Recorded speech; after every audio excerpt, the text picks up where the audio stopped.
The rain fell in sheets, a cold gray curtain that turned the world outside room 12 of the Starlight Motel into a watercolor of despair.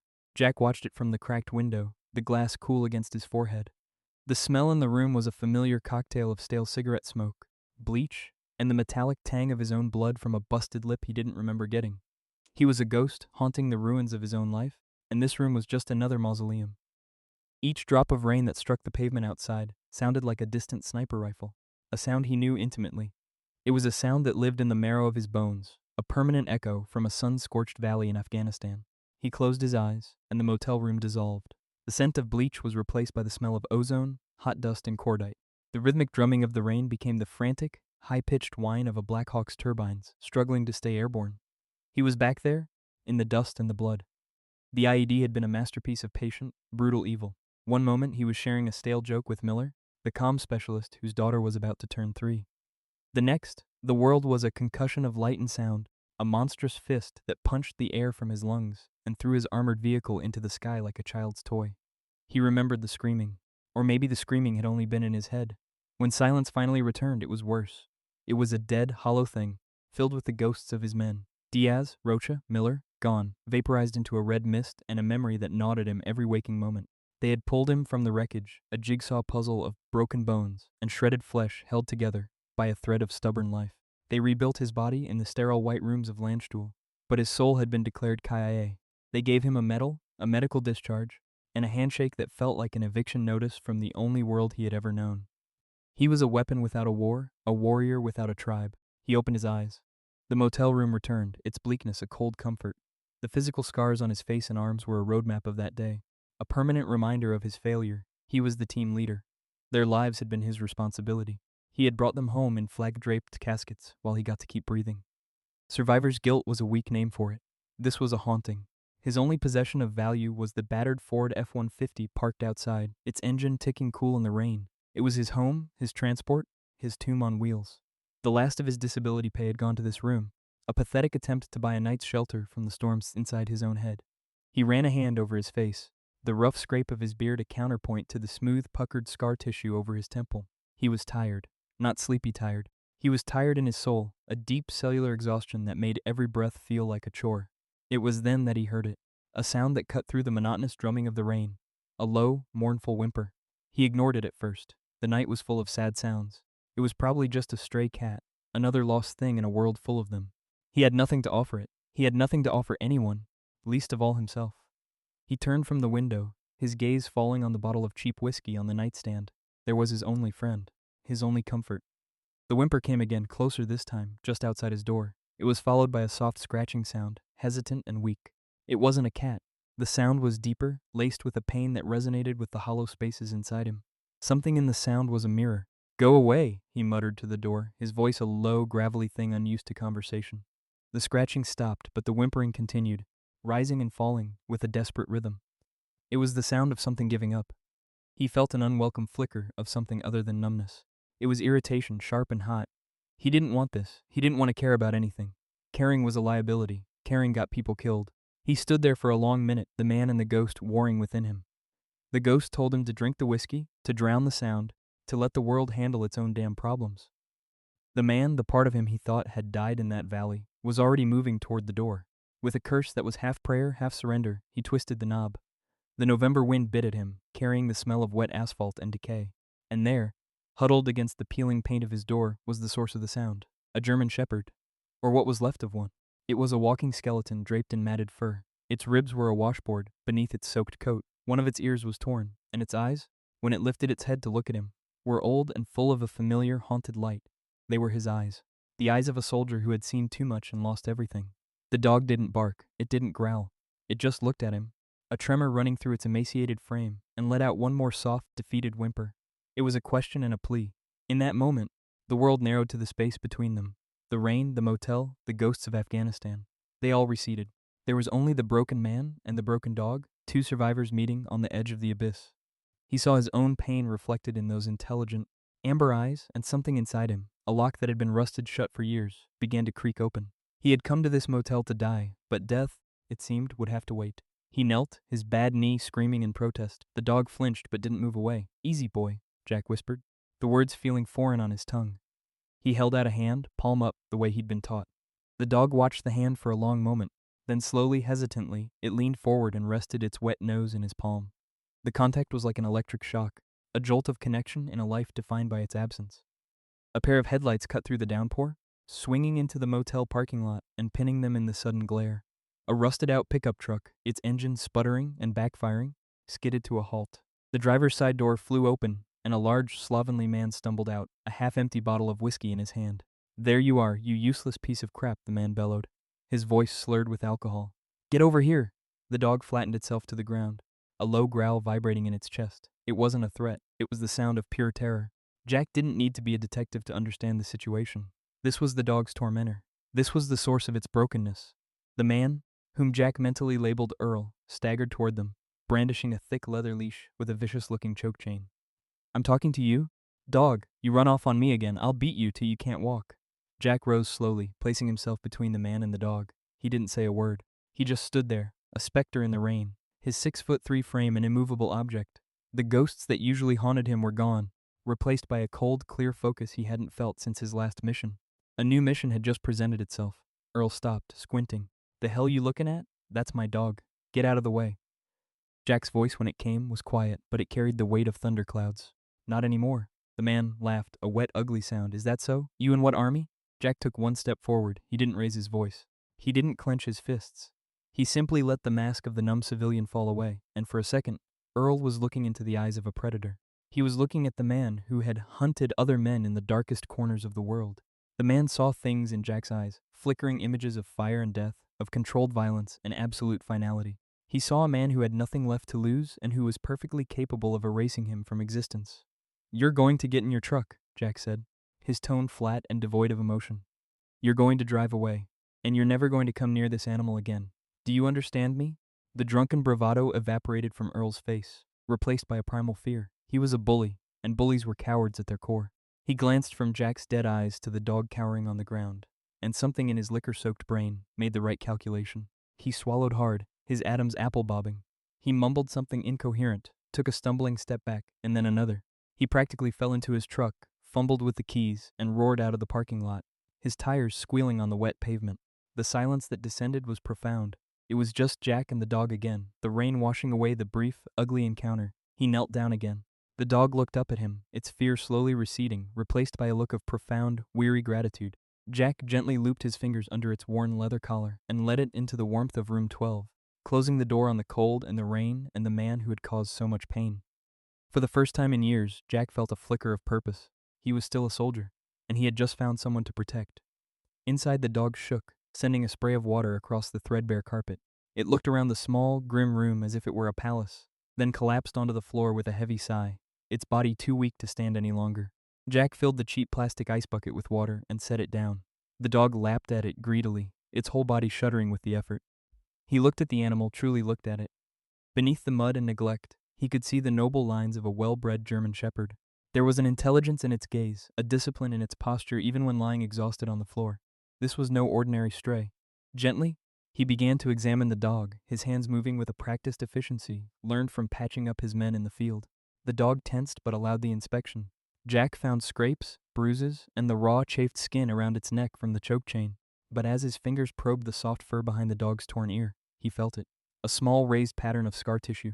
He tilted the dog's head toward the dim light of the bedside lamp. It was a tattoo, a series of numbers and letters. K9M778. Jack froze. His blood ran cold. He knew that format. It wasn't a breeder's mark. It was a military designation. This dog wasn't just a German shepherd. It was a soldier, a military working dog, a brother in arms who had been discarded and abused. A righteous anger, hot and clean, burned through the fog of his depression. This wasn't just an injustice. It was a betrayal. He pulled out his phone, the cracked screen glowing in the dark room. There was only one number in his contacts he hadn't deleted, a lifeline he hadn't used in 3 years. He pressed the button. It rang twice before a familiar, authoritative voice answered. "This is Vance." "Colonel," Jack said, his own voice rough. "It's Jack." There was a pause on the other end of the line, a silence filled with shared history and unspoken grief. "Jack, it's good to hear your voice. Are you all right?" "I'm fine," Jack lied. "Sir, I need some information. I have a dog here, German Shepherd. Has a military tattoo in his ear. K9M778. Another pause, this one longer, more deliberate. "Where did you find this dog, Jack?" "That's a long story, sir. Can you just tell me who he is?" That's a classified asset, son. You're not cleared to. He's been starved and beaten, Colonel, Jack interrupted, his voice hardening. He's lying on my motel room floor, half dead. So with all due respect, sir, tell me who he is. Vance sighed, a sound heavy with the weight of command. All right, Jack, give me an hour. And stay put.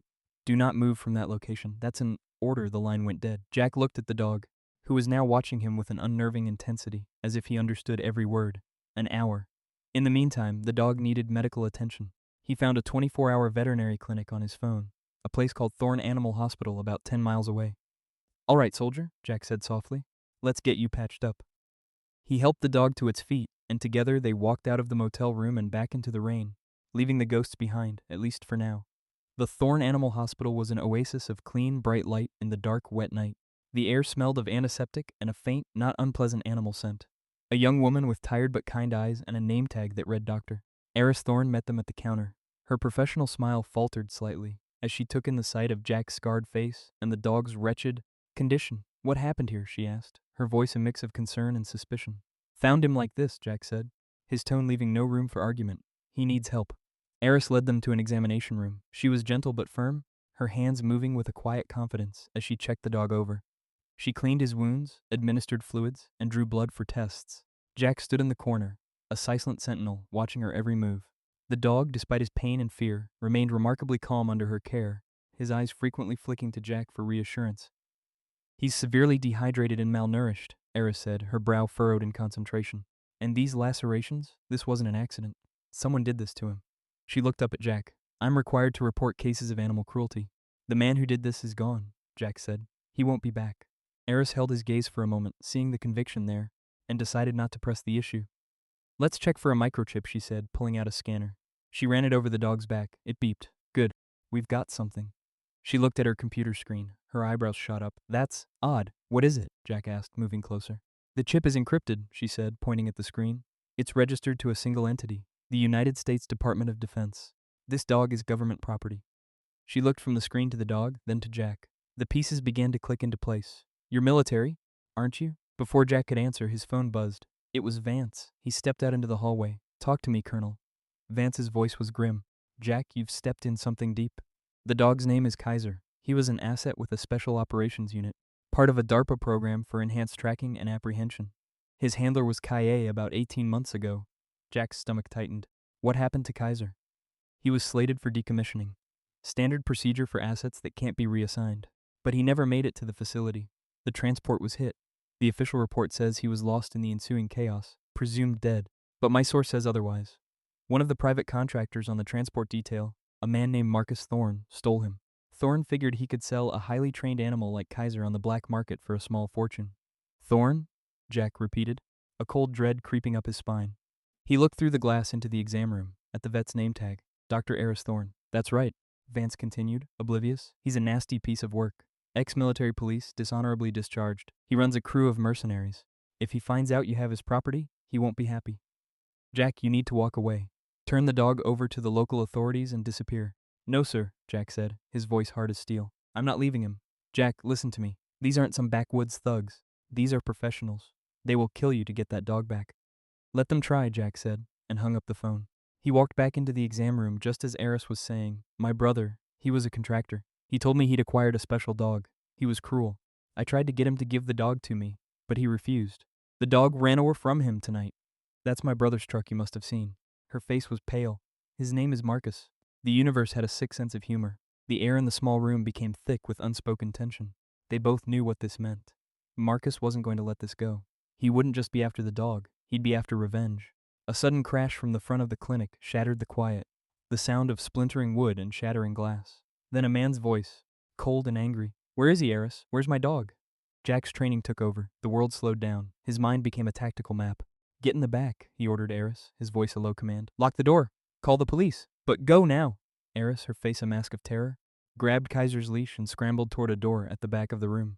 Jack turned to face the hallway. He could hear two sets of footsteps, heavy and confident. They weren't cops, they were hunters. He scanned the room. No weapons, just medical equipment. He grabbed a heavy stainless steel tray and a scalpel.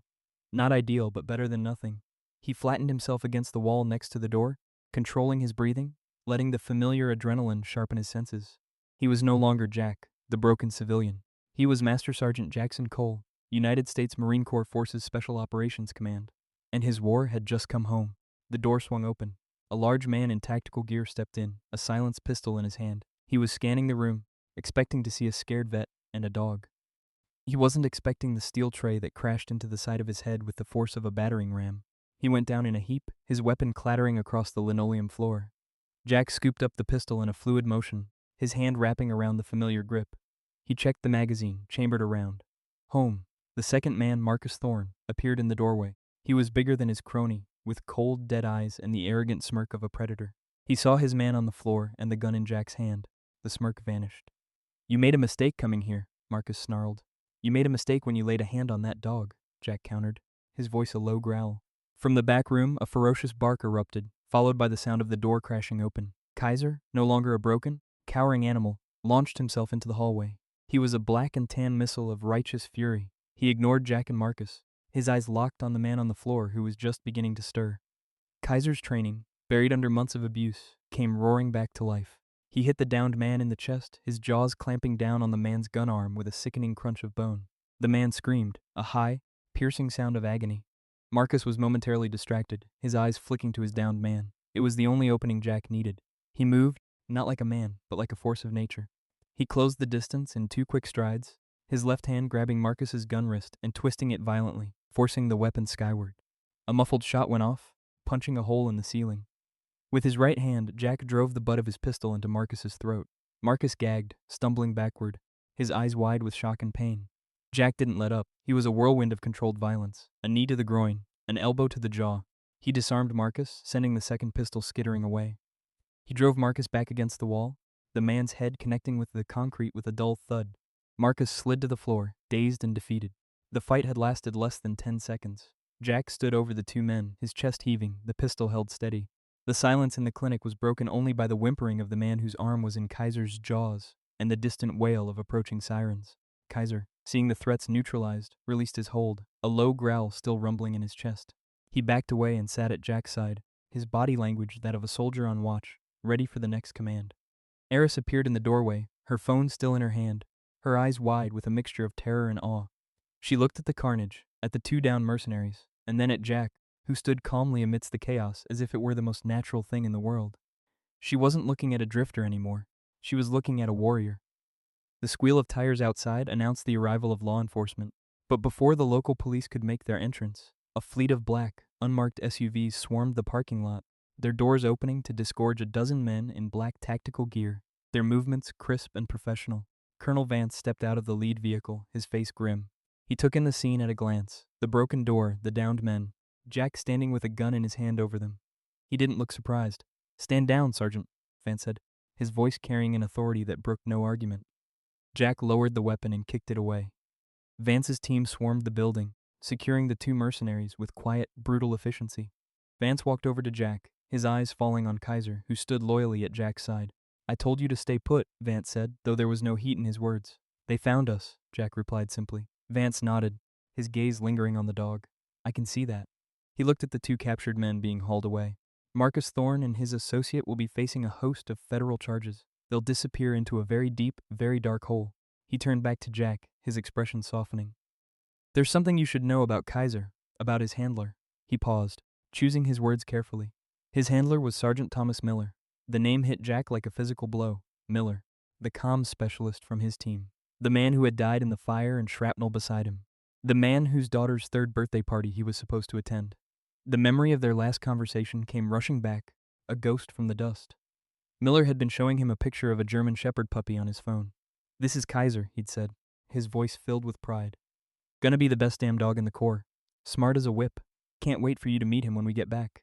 Jack looked down at Kaiser, at the dog who had found him in the rain, at the soldier who had fought beside him. It wasn't a coincidence. It was a circle closing.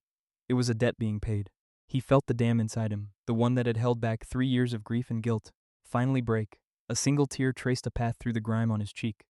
"He was Miller's dog," Jack whispered, the words choked with emotion. "Yes," Vance said softly. After Miller was killed, the program flagged Kaiser as unstable. Bonded to one handler, they were going to put him down. Thorne intercepted the transport.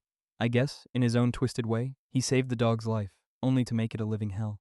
He put a hand on Jack's shoulder. "Bureaucracy is a messy business. Paperwork gets filed, dogs get euthanized, soldiers get forgotten.